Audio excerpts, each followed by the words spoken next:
Ele oscila pouco em relação ao valor patrimonial, porque tudo que ele ganha ele distribui. As ações, por outro lado, pegando de volta o Banco do Brasil, não tenho, mesma coisa, não tenho 400 mil, corta um zero. Eu tenho 40 reais, beleza, começa com os 40 reais. Entendi. Entende? Isso não acontece tanto nos fundos imobiliários.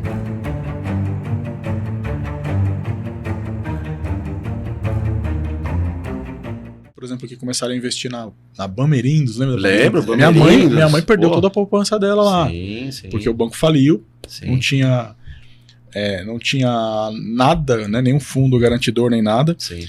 Então, não tinha norma, né, de mercado naquela época. Então, época assim, era outra coisa. Então, assim, eu acho que as pessoas que têm um pouco mais de idade ficam com medo desses ruídos que aconteceram antigamente, e aí passa isso, né, geração para geração. Exato. Não, é verdade, você tem total razão. Você pega meus pais, minha mãe falava, põe na poupança o dinheiro e beleza, vai render alguma coisa lá e é isso que precisa. Ou compra a casa. Só que, cara, vai comprar uma casa, um apartamento, é caro pra caceta. Aí você tem fundos imobiliários, que beleza, paga dividendo todo mês, ok. Não somos contra os fundos imobiliários, mas, cara, o fundo imobiliário, a grosso modo, se vocês não entenderem, dá um toque, aí a gente explica o que a gente souber. Os fundos imobiliários pagam 95% de tudo que eles recebem. Então imagina que tem um prédio alugado, tem vacância, né, que é o risco do fundo imobiliário, tem vacância, ou seja, tem salas que não estão locadas. As que estão locadas, eles pegam tudo aquilo de lucro, usam uma parte para manutenção, 95% distribuem para os cotistas. Tudo bem, ótimo. Esses cotistas podem pegar e comprar mais fundos imobiliários e ter mais renda, né? E isso é uma forma de você vencer no mercado de fundos imobiliários. Ok. O valor patrimonial desses fundos imobiliários, eles sempre, assim, eles acabam ficando sempre na mesma onda e, exemplo, um fundo está R$90, o valor patrimonial dele, sei lá, é 92, 93. Isso, ele oscila pouco em relação ao valor patrimonial, porque tudo que ele ganha ele distribui. Entendi.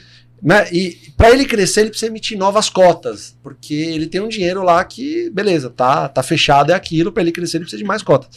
As ações, por outro lado, pegando de volta o Banco do Brasil, você pega, por exemplo, um Banco do Brasil que paga em porcentagem, não mês a mês, mas, sei lá, de dois meses, 3 em 3 meses, você pega um banco que te paga, sei lá, no dia de hoje, talvez uns 12, 13% de dividendo ao ano, que é uma tonelada de dividendo, só que ela só tá pagando esses 12, 13% que chegam para você, é um negócio que a gente chama de payout. O que é isso na prática?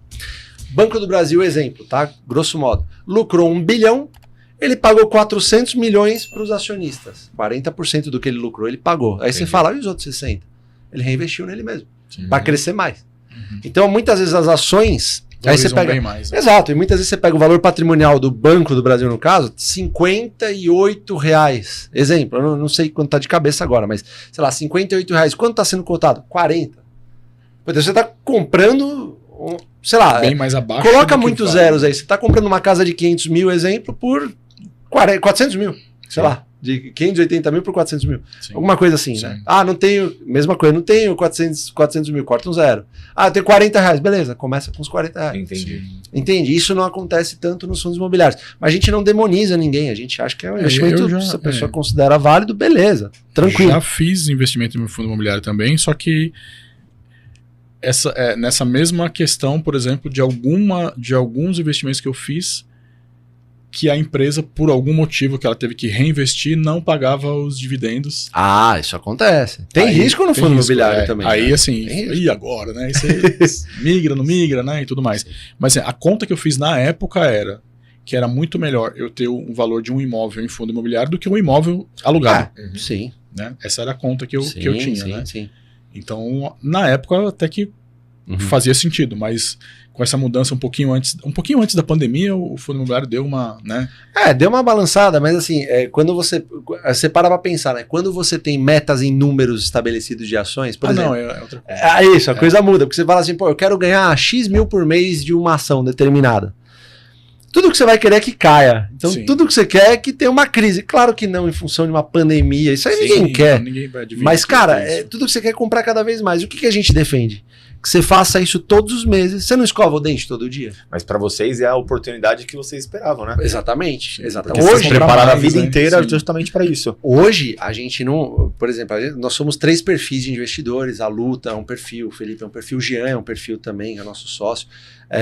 Eu sou um perfil. No começo, o que eu recomendo para todo mundo que está começando? faço o beabá, o básico. O que é o básico? Separa, depois que você tem sua reserva de emergência estipulada, separa um dinheiro todo mês que é para tua aposentadoria. Você não paga a tua aposentadoria, previdência social? Paga uma privada agora. Só que não é uma privada, faça com ações. Sim. Compra boas ações e vai acumulando isso aí. Ah, por quanto tempo, Fábio? Pro resto da vida você vai fazer isso. O Barsi, ele tá multibilionário agora, mas ele já vivia dividendos há muito tempo atrás. Né? Só que tudo que ele tá fazendo é a mesma coisa que ele sempre fez com mais dinheiro. Só que aí, com o poder dos anos, os juros compostos fazem a diferença. Para você ter uma noção, Warren Buffett é o maior investidor do planeta. Sim. 90% do dinheiro do Warren Buffett, dos 200 e sei lá quantos bilhões que ele tem, foi feito depois dos 80 anos. Isso quer dizer que ele viveu o resto do tempo dele? Não. Ele sempre fez a mesma coisa. Sim, é que uma hora acaba na verdade. É uma bola bola de de neve, neve. acumulativa, né? Tem o livro dele, a bola de E neve. a bola de neve começa a ficar cada vez maior, né? Perfeito. Isso é uma coisa que acontece e não acaba. É o resto da vida que você vai fazer. Sim. E juntando isso, se você somar bons hábitos no seu dia a dia, você consegue, inclusive, aportar cada vez mais. O que é o aporte? É você pegar o seu dinheiro e direcionar para essas boas empresas que a gente sempre costuma falar. Quando você... o Barsi tem uma entrevista muito engraçada que ele teve um repórter perguntou para ele, por que você não compra uma BMW, sei lá, com todo esse dinheiro que você tem? Ele falou, olha, eu podia comprar uma de cada cor, uma de cada ano, podia comprar a fábrica e tal, mas eu nem gosto de BMW. Eu nem sei dirigir. Já não é mais a mesma pretensão que os outros têm, né? Exatamente. É então, o jogo do jogo. Total. Então aí nessa caminhada você vai se descobrir, você vai descobrindo propósito. Isso eu acho muito bacana, né? Quando eu comecei eu ficava nesse negócio de puta, eu quero chegar lá.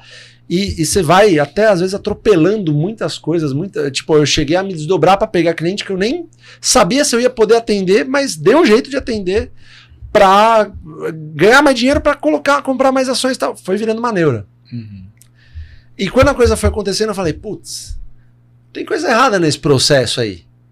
Sabe? Não tá sendo prazeroso como deveria ser. Porque isso é um negócio prazeroso de se fazer, só que é que você quer chegar rápido, velho. Então, você quer que o tempo ansiedade passe. Que é complicado. A ansiedade é complicadíssima, cara. E você fala, eu quero chegar rápido.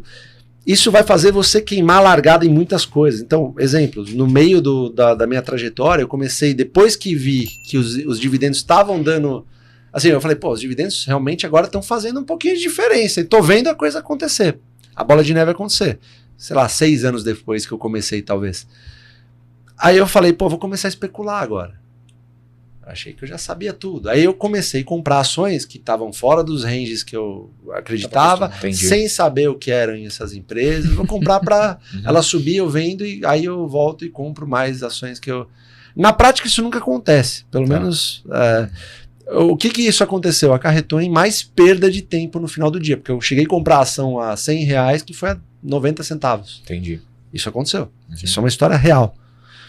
E baseado nisso tudo que eu fui passando até hoje, por exemplo, eu chego em uma das conclusões. Nunca é bom você chegar numa conclusão, né? É sempre bom você estar aberto. É um negócio vivo, né? Mas uma das possíveis conclusões que eu chego é que o caminho mais rápido nesse ramo é o mais devagar. É você fazer o beabá seguidamente, arroz com feijão mesmo, por muitos e muitos anos. Uma hora você vai se libertar. Consistente, né? Consistência. Treinar, a gente vai com os caras da Ironberg lá, os caras são fisiculturistas, os caras não chegaram lá à toa. Tudo bem, podem ter tomado bomba, tá, beleza, porque eles vão treinar, mas você pega... é regularidade. Regularidade. Você não vai ver o cara pode tomar bomba que for, se ele não for malhar lá, não vai conseguir. Christian Barbosa fala muito isso. Pare de correr e comece a andar.